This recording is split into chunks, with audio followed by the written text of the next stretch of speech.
Continuando, de onde paramos na última aula, estamos falando de processos de serviço e vamos continuar agora falando sobre a transição entre os serviços baseados em capacitação, em alta capacitação para o serviço de commodity, ou seja, quando a maioria das organizações tenta passar de um modelo de baixo volume para um modelo de alto volume, sem perder as qualidades que ela tem, que ela consegue entregar com esse baixo volume. Obviamente, toda organização busca crescimento, independente se ela busca lucro ou não, toda organização busca crescer, né? No caso da instituição pública, busca aumentar a quantidade de atendimento, aumentar o valor público entregue para a sociedade, e para isso ela precisa aumentar o volume de atendimentos, atender cada vez mais gente e de preferência com os mesmos recursos, ou então, o que seria o ideal, com menos recursos ainda, gastando menos recursos, menos dinheiro, menos mão de obra, menos tempo, com menor impacto, né? Essa seria a situação ideal, muito difícil de atingir. Então existem algumas estratégias que as organizações utilizam para fazer essa transição entre o modelo de alto volume para o modelo de baixo volume para o modelo de alto volume, mas isso mantendo a capacidade que ela tem de customização, de alta variedade, de entregar aquilo personalizado para o consumidor. Então vamos voltar aqui nesse slide falando de estratégia, as estratégias para a mudança. Como eu disse, nós temos também o modelo contrário, né, que é o modelo das organizações que tentam passar desse modelo, né, vamos diria anterior, vou voltar aqui, modelo de commodity para o modelo de capacitação, mas o grande número faz o movimento contrário, o impulso para o aumento do volume e a redução de custo, o que normalmente não é fácil. Bom, então vamos lá, quais são as estratégias, né, para essa mudança? Sem dúvida, a maioria das operações de serviço não se situa nos extremos dessa diagonal que a gente viu agora há pouco. Para as operações posicionadas no centro do espectro entre capacitação e commodity, há 4 estratégias básicas para lidar com a transição, não importa o ponto que esteja localizado. Então, normalmente, uma organização não vai estar em nenhum dos dois extremos. Ela vai estar em algum ponto no meio daquele caminho entre o máximo da capacitação e o máximo da comoditização. Poucas organizações estão em condições de gerenciar as mudanças sem algum grau de interrupção. Assim, as direções para as mudanças ilustradas, né, nessa figura podem não ser as planejadas ou desenhadas, mas descrevem o que realmente ocorreu nas organizações. E aqui a gente tem 2 modelos, né, uma estratégia, na verdade 4, né, estratégias diferentes, para você passar do modelo de alta variedade para baixa variedade, passar do modelo de alto volume para baixo volume e vice-versa, né? Os dois podem ser 2 formas diferentes. Então, imaginando aí uma organização que esteja em cada um desses 4 quadrantes aí, quando eu digo 4 quadrantes, considerando, né, que você vai ter algumas que vão estar mais próximas da capacitação, outras mais próximas da commodity, nesses 4 números que aparecem no gráfico, você tem 4 estratégias diferentes, né? Uma delas, a primeira, é aquela que tenta sair da capacitação indo para a commodity, a outra, a 2 também, né, mas aí com uma estratégia diferente, a 3, né, que seria também o contrário, sair da commodity para a capacitação, e a 4 também, mas com estratégias, formas, né, diferentes de chegar lá. Então a direção 1 é desenvolvendo capacidade mediante sistemas e treinamento. Então vamos só voltar aqui, a linha 1, né, eu estou querendo ir em direção à capacitação, né, estou saindo lá da commodity e estou querendo ir em direção à capacitação.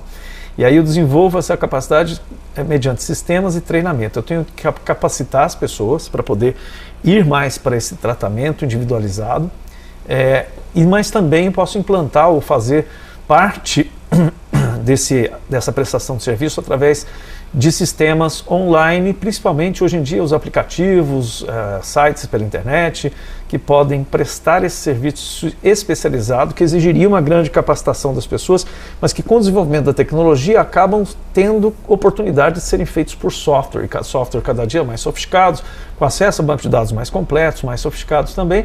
Então eu conseguiria passar de um modelo de commodity para um modelo de capacitação. Por que uma organização teria o interesse de fazer isso? Bom, algumas estratégias que podem envolver isso pode ser exatamente para conseguir aumentar, e aí lógico no setor privado, conseguir aumentar o seu, valorizar a cobrança do seu serviço, e passar a ser visto como uma organização que atende de maneira personalizada e não de maneira comoditizada. Então, exemplo disso, quando a gente pega aí um banco de varejo, como Bradesco, como Santander, Itaú e outros, que tem um serviço altamente comoditizado, tem milhões e milhões de clientes, mas eles criam algumas agências especiais, né? Aquele cliente personalité do Itaú, é o cliente Prime do Bradesco e assim por diante, onde ali ele vai oferecer uma maior variedade, um tratamento mais individualizado e personalizado, mas para isso ele tem que ter muita treinamento dos funcionários, porque o funcionário que vai atender o cliente VIP, ele tem um treinamento diferente, uma experiência, uma capacidade diferente daquele treinamento do outro que atende o varejão, né, lá no balcão, mas também consegue trabalhar colocando aplicativos e sistemas cada vez mais inteligentes para o autoatendimento, onde a pessoa tem um atendimento customizado, mas ela mesma desenvolve o seu atendimento. Bom, na direção 2, criando capacidade mediante desenvolvimento incremental. Então, direção 2, eu estou indo também para a capacitação, indo lá o movimento da commodity para a capacitação, criando capacidade mediante esse desenvolvimento incremental, ou seja, eu vou aperfeiçoando, melhorando, inovando para aumentar a minha capacidade de atingimento dos objetivos. Então, é uma outra estratégia. Na direção 3, movendo-se para uma operação do tipo commodity ao restringir os recursos flexíveis. Então, vamos lá. A estratégia 3, eu estou indo para baixo em direção à commodity, partindo lá da capacitação, mas indo mais em direção ao alto volume, é o que me importa, é o que me interessa, né? Porque isso provavelmente vai me reduzir custos e tal. Então, movendo-se para uma operação do tipo commodity ao restringir os recursos flexíveis. Bom, o que isso implica? Implica que ocorra um risco de pessoas, clientes, usuários que estão satisfeitos com o trabalho feito por pessoas capacitadas, com atendimento personalizado. De repente pode haver uma grande insatisfação dessas pessoas quando elas perceberem que eu não estou mais dando a atenção que eu dava anteriormente, né? É você ampliar, por exemplo, uma prestação de serviço. Tem lá um restaurante que atende 5 mesas, e aí o dono vai de mesa em mesa perguntando se as pessoas estão satisfeitas, o que elas querem, se elas gostaram. De repente você transforma esse restaurante de 5 mesas num restaurante de 100 mesas. O dono não vai conseguir atender pessoalmente essas 100 mesas, né? E aí, bom, eu estou movendo uma operação do tipo commodity, mas eu vou ter que restringir alguns recursos flexíveis. Então, aquele atendimento personalizado, eu mesmo ir lá perguntar para as pessoas o que elas querem, eu não vou conseguir fazer isso mais. Então, eu vou restringir a flexibilidade no atendimento.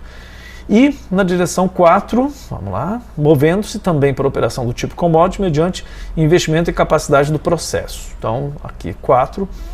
Bom, eu estou saindo da capacitação, indo para a commodity, mas eu estou reduzindo a variedade, mas também não estou indo tão em direção ao alto volume. Então, eu me movo para uma operação do tipo commodity mediante investimento em capacidade do processo. Eu aumento a minha capacidade de prestar o serviço sem reduzir a flexibilidade.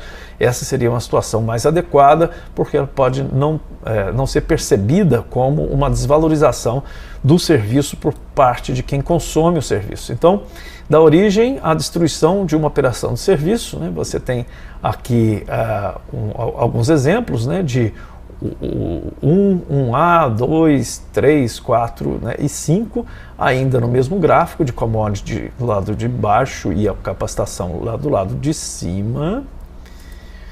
E aí nós temos,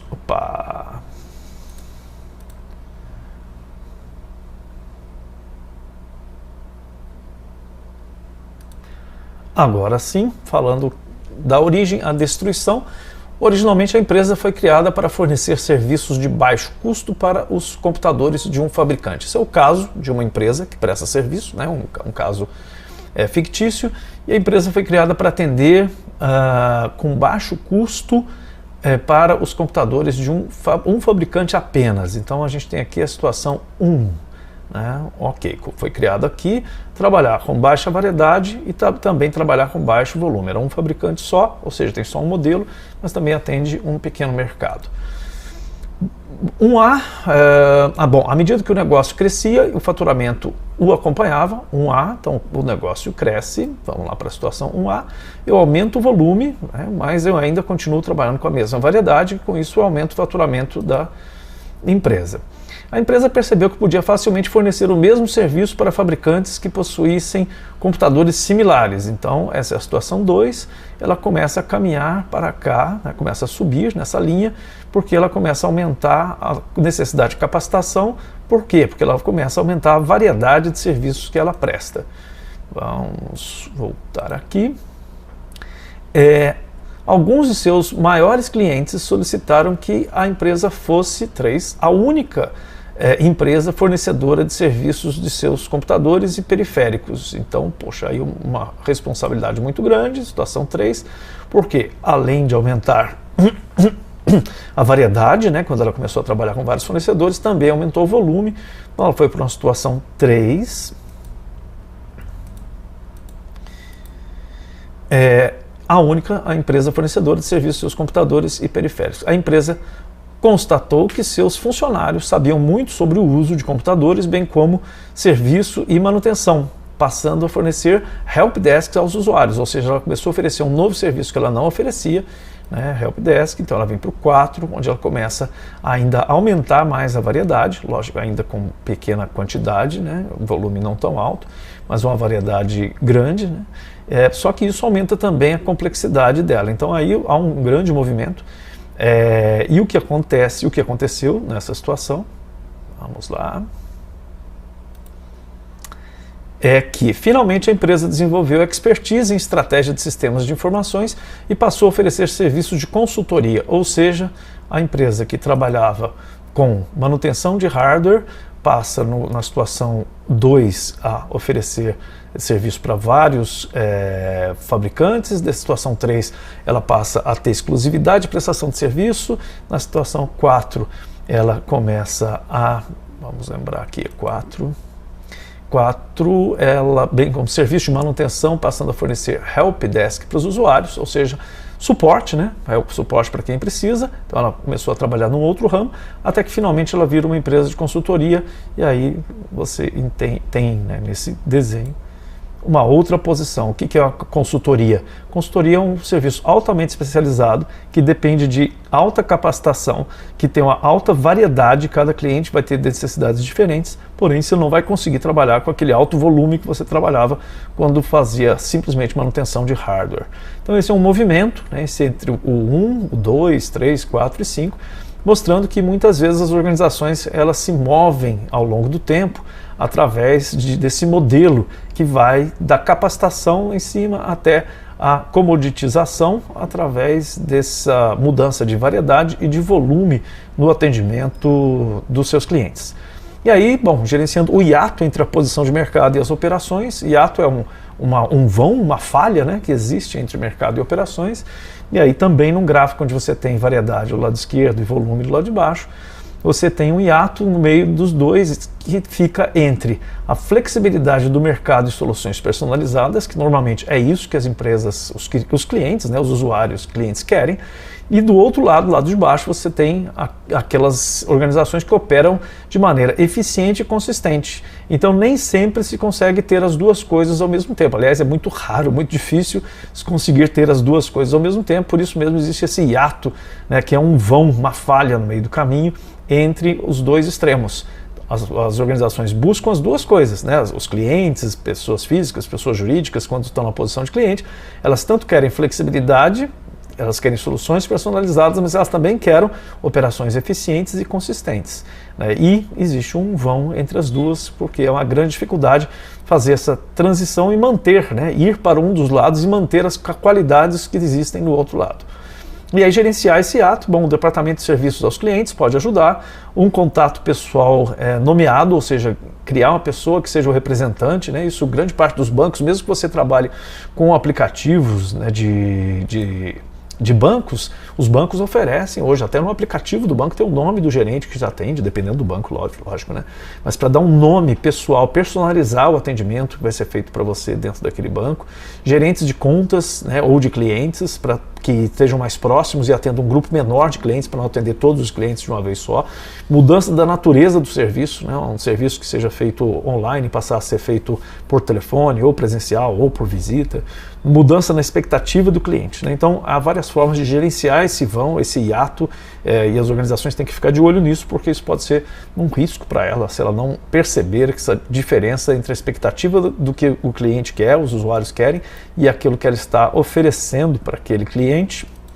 E aí, bom, o exemplo de falta de coordenação entre processos em um hospital, né, por exemplo, o pedido de retorno para consulta, mas não há vaga no estacionamento. Não tem coordenação entre os departamentos, as funções. Então, eu consigo, por exemplo, um hospital muito grande, muitas vezes há um distanciamento entre os setores, e aí por falta de integração e de coordenação entre os processos, se a gente não pensar no processo de serviço como algo de ponta a ponta, desde a hora que ele é solicitado até a hora que ele entregue, corre o risco de você gerar esse tipo de problema.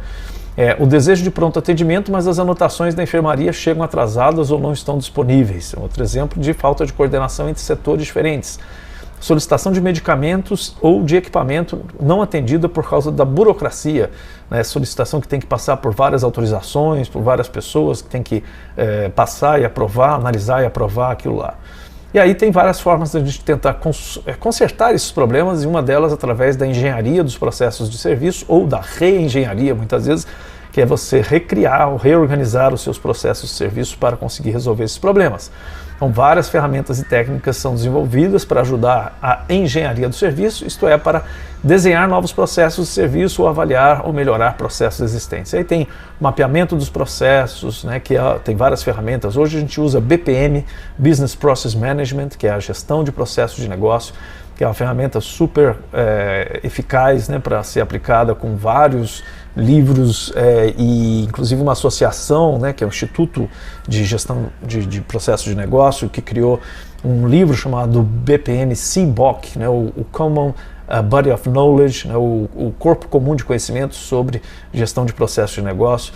Isso pode ser feito tanto internamente pela própria empresa, como por uma consultoria de acompanhamento, uma consultoria externa, análise de transação de serviços. Então são ferramentas que são utilizadas para ajudar a fazer essa engenharia ou a reengenharia de processos. E o serviço deve ser ininterrupto. Todo o serviço deve ser planejado para não existir quebra no meio do processo de serviço. Então, é muito arriscado quando você tem um processo de serviço complexo que envolve muitas entes, né, muitas entidades, organizações, quando é um processo interfuncional dentro da própria empresa ou interorganizacional, é um processo que passa por várias empresas, você sempre corre o risco de ter uma quebra no processo de serviço. Por que ele deve ser ininterrupto? Porque os clientes devem sentir suavemente o serviço, ele não deve ter que ser informado de que aquilo passou de um setor para outro, simplesmente ele deve pedir algo e receber aquilo de volta, né? Então ele deve experimentar o serviço sem descontinuidade. Os funcionários que prestam serviço, eles devem assumir a posse dos processos, ou seja, dominar o processo de ponta a ponta e não só a parte que ele executa do processo, e assumir a posse dos clientes individuais, ou seja, estar em contato com o cliente, com quem recebe valor daquele serviço, e fazer o acompanhamento até entregar para aquele cliente aquilo que ele veio buscar naquele processo de serviço. E o serviço deve ser então ininterrupto, e os gerentes para isso o que eles devem fazer? Não se limitar apenas à perspectiva funcional do processo, não só para a parte interna do processo, processo, né? Ele deve entender os processos completos de ponta a ponta, seja ele interfuncional ou interorganizacional, saber como estão inseridos nos processos, como é que o próprio gerente se insere, como é que as outras pessoas que participam do processo se inserem no processo, e trabalhar com equipes interfuncionais para avaliar e melhorar o desempenho desses processos e o próprio desenho do processo para que ele continue melhorando e aprimorando conforme ele é executado dentro da organização. Existe um conceito chamado de processos capazes, né? O processo capaz é esse primeiro gráfico da esquerda, que é um sistema capaz porque todo o atendimento está dentro do horário entre as 7 horas e as 7h10, é aquilo que foi planejado, e você consegue, através de uma distribuição na recepção do hotel, atender todas as pessoas em um período de 10 minutos. Né? Aqui num outro exemplo, um sistema fora de controle é aquele em que você não consegue atender dentro, mesmo as pessoas chegando antes, né? Você não consegue atender todas elas dentro do prazo especificado, que é um prazo que é considerado aceitável aí, de 10 minutos no check-out de um hotel, e aí você tem um sistema que é incapaz. Então, como é que eu faço para saber se eu estou atendendo as minhas necessidades, se eu estou entregando aquilo que o cliente veio buscar? Através de indicadores, de números, que eu vou fazer o monitoramento, e isso é um processo, né? Vamos imaginar que esse seja um processo de check-out em um hotel. Então, eu preciso fazer uma avaliação, algumas vezes eu vou fazer isso por sistemas de sensores e tal, mas pode ser muito mais simples, pode ser simplesmente através de um banquinho, um cronômetro e uma prancheta, alguém fazer a observação do processo de check-out para verificar se as pessoas estão ficando muito tempo na fila, quanto tempo estão demorando cada atendimento, se as pessoas estão conseguindo ser atendidas dentro do prazo aceitável, e lógico, você tem que perguntar para o cliente qual é o prazo aceitável, ele quem vai te dizer, né, qual é o prazo, não aquele que você acha aceitável, mas o cliente tem que considerar aceitável, você tem que monitorar o tempo todo os seus processos para descobrir quais são os seus sistemas que são capazes, que estão dentro do previsto, e aqueles que não são, para poder agir sobre eles. Agir sobre eles, ou seja, a partir dos indicadores que estão me mostrando o problema, a incapacidade daquele processo, que é um sistema que está fora de controle, o que eu posso fazer para fazer uma mudança no resultado. E aí existem ferramentas para isso também, uma delas é o CEP, Controle Estatístico do Processo, que vai trabalhar com números. E é exatamente como eu falei, como é que você vai buscar esses números? Você pode utilizar, hoje tem sistemas inteligentes com câmeras, sensores, o pessoal usa na Amazon Go, que é uma loja da Amazon que tem sensores instalados na loja inteira, que identificam quantas pessoas entram, quanto tempo a pessoa fica parada na frente da prateleira, quanto tempo ela demora para decidir sobre o produto. Então, tem sensores eletrônicos que fazem tudo isso. Inclusive, você não precisa nem comprar, você pode alugar equipamentos como esse para poder fazer esse tipo de avaliação, e isso pode ser alugado, né, aqui no Brasil, em qualquer lugar. Mas também você pode fazer no modelo analógico, como eu disse, é banquinho, cronômetro, prancheta e lápis. E aí você faz a anotação, né, com o gráfico de controle estatístico de processo, onde você coloca aí na linha do tempo, plota, né, as quantidades de atendimento, e aí você tem algumas limites, né, que você vai estabelecer. Existe um limite, né, que é o meio desse gráfico. Você pensar aí na horizontal, você tem aí a média, né, um X linha, que é a média, e você tem os limites de segurança para cima e para baixo, né, em que você pode variar um pouco, e tem os limites de ação, ou seja, passou da linha de segurança, chegando próximo da linha de ação, eu preciso agir, porque o meu processo ele está fora de controle, ele está chegando à incapacidade. E aí você estabelece esses que a gente poderia chamar de triggers, né, os gatilhos que disparam um alarme para que o processo seja reavaliado. Então o CEP ele é usado extensivamente para controlar e melhorar processos padronizados de alto volume, né, e aí alguns exemplos que incluem a exatidão nas transações com cheques em um grande banco de varejo, né, cheque hoje quase ninguém usa mais, mas esse era um exemplo de uso de CEP. Tempos de resposta dos serviços computadorizados, né, pode ser utilizado dentro dos próprios sites, serviços, né, online, para ver se o tempo é aceitável, né, de demora para entrega do resultado para uma pessoa, nos aplicativos e tal. Doença e absenteísmo em um call center, né, o número de faltas de pessoas no trabalho, isso pode ser um indicador importante.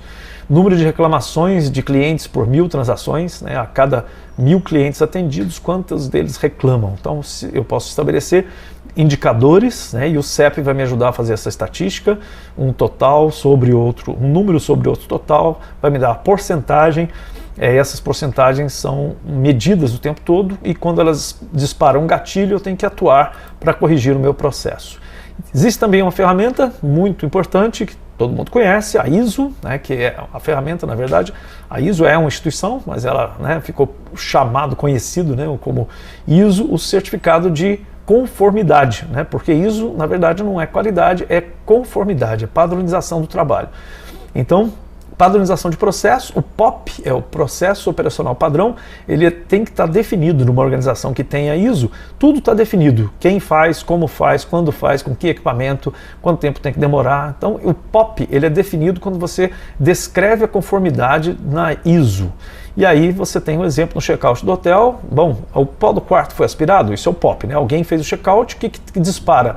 Dispara uma série de processos operacionais padrão. O pó do quarto foi aspirado, os sabões e shampoos foram repostos, as camas foram arrumadas e os lençóis trocados, os cestos de lixo foram esvaziados, e aí uma série, eu posso criar uma lista completa, seria um checklist, né, ou também conhecido como POP, Processo Operacional Padrão, que cria uma conformidade. E aí existe uma consistência, todo mundo que chegar naquele hotel vai ter um atendimento e uma recepção muito semelhante, porque eu estabeleci como é que tem que ser o procedimento operacional padrão. Se eu deixar para cada pessoa fazer de um jeito, cada vez que um cliente chegar, ele vai encontrar uma realidade diferente, e isso pode não ser uma boa, pode ser uma péssima decisão, porque as pessoas não vão sentir confiança na consistência da prestação de serviço. E aí tem alguns tipos de falhas comuns que a gente deve prevenir, né? 20% das falhas são falhas do próprio serviço, porque o serviço foi mal planejado e isso, né, gera algum tipo de transtorno ou de risco maior. 27% das falhas são dos bens, equipamentos e instalação, né, porque falhou, o sistema está fora do ar, faltou energia, a internet caiu, né, hoje é muito comum isso acontecer, mas pode ser qualquer outro tipo de equipamento também. O quarto não foi limpo porque estragou o aspirador de pó e tal. E 53% das falhas são falhas do cliente. Como assim falha do cliente? O cliente não sabia como lidar com aquele serviço. Como grande parte do serviço ele é prestado em conjunto, o cliente junto com o prestador de serviço, é importante que o cliente saiba qual é a parte dele, o que ele tem que fazer para que as coisas deem certo. E nem sempre isso é claro, então essas falhas normalmente têm a ver com comunicação. Uma falha de comunicação, falha de planejamento da comunicação, falha no pré-serviço, que é você informar o cliente antes dele chegar para a efetiva prestação do serviço. Por exemplo, o que acontece muito, você chegar num serviço, principalmente serviço público, você chega lá no AI para retirar um documento ou para fazer alguma atividade lá, e na hora que você chega no balcão, alguém te fala assim, você trouxe tal coisa? Eu falo, não. Então se você não trouxe, você vai ter que voltar outro dia para trazer. Eu falo, mas eu não sabia que tinha que trazer. Bom, se a pessoa não sabia, é porque você não informou direito, né? Então, como é que você tem que resolver isso? Criar um bom sistema de comunicação, e quando a pessoa for agendar ou qualquer outro tipo de contato anterior, né, à ida, né, se a pessoa consultar no site da organização, ela tenha claramente todas as informações necessárias para que o serviço seja prestado. E existe também um outro recurso, né, o ATS, que também é um sistema de prevenção da falha. Recomenda então identificar os pontos fracos potenciais ou reais de um processo. Seria uma análise de risco, né? Isso pode ser feito mediante mapeamento de processo, preparação do mapa do processo, né? Lembra que eu falei agora há pouco do mapa do processo, que pode ser feito com BPM, né? O sistema de gestão de processo de negócio. Então, mapear o processo, preparar o mapa do processo, fazer auditorias de acompanhamento, ou ATS, que nós vamos falar daqui a pouco, ou os resultados da análise dos dados referentes às reclamações, né? A reclamação é um bom diagnóstico, é um bom termômetro. Se tem reclamações, né, você tem que buscar a causa, a origem da reclamação. Lógico, não uma reclamação, mas um conjunto considerável de reclamações. Você tem que buscar a origem e tentar sanar o problema. Identifique o tipo ou a natureza da falha, serviço, né, equipamento ou do cliente, e às vezes tem mais do que um. Às vezes é falta de comunicação, mas também falta de treinamento, né, do próprio prestador de serviço. Juntando as duas coisas, você pode gerar uma calamidade na prestação do seu serviço. Foque o tipo de falha, né, faça brainstorming junto com as pessoas que prestam serviço e com os usuários também, com os clientes, né, para identificar os vários meios de reduzir ou de evitar os erros.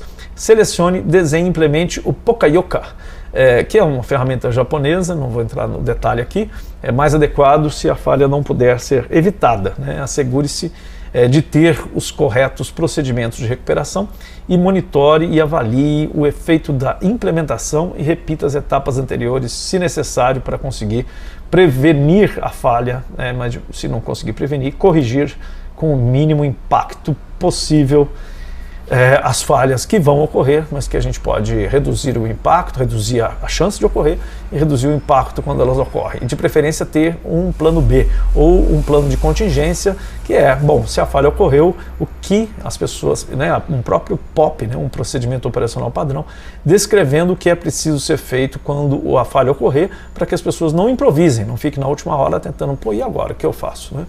E isso era muito comum antigamente, hoje não faz mais sentido você ter esse tipo de surpresas, porque mapeando os processos é possível descobrir quais são os maiores pontos de risco e mitigar esse risco. Até a próxima aula. Falou!